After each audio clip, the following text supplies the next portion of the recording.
అప్పుల బాధలు వెంటాడుతున్నాయా? అయితే 6 JVR వారి జాతిరత్నాలు ధరించండి. వెల్కమ్ బ్యాక్ టు మనం టీవీ. నేను మీ అశ్విని. గరుడ పురాణం హిందూ మత గ్రంథంలోని 18 మహాపురాణాలలో ఒకటి. ఈ పురాణంలోని విషయాలు గరుత్మంతుడి సందేహాలను తీర్చడానికి శ్రీ మహావిష్ణువు చెప్పే సమాధానాలుగా కనిపిస్తాయి.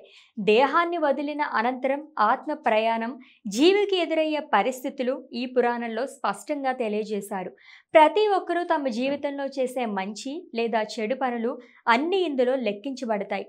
ఇదే విషయాన్ని గరుడ పురాణం వెల్లడిస్తోంది. ఇందులో జననం నుంచి మరణం, స్వర్గం, యమలోకం, పునర్జన్మ, అధోగతి మొదలైన విషయాలన్నీ వివరించబడ్డాయి. ఈ గరుడ పురాణం ప్రధానంగా 16 నరకాలను వివరిస్తుంది. ఈ 16వ నరకాలలో పాపాల ప్రకారం శిక్షణ పొందుతారు.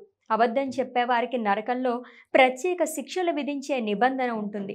ఎవరైనా సరే అబద్ధాలు చెప్పి చాలాసార్లు తప్పించుకుని ఉండవచ్చు.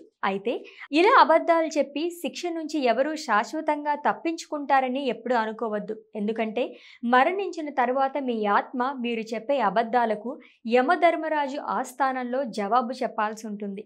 అబద్ధాలు చెప్పేవారిని తప్తకుంభ నరకానికి పంపిస్తారు. ఈ నరకంలో చుట్టూ అగ్ని మండుతుందని, వేడి నూనె, ఇనుప పొడి ఉండి మండే కుండలు ఉంటాయని గరుడ పురాణం చెబుతుంది.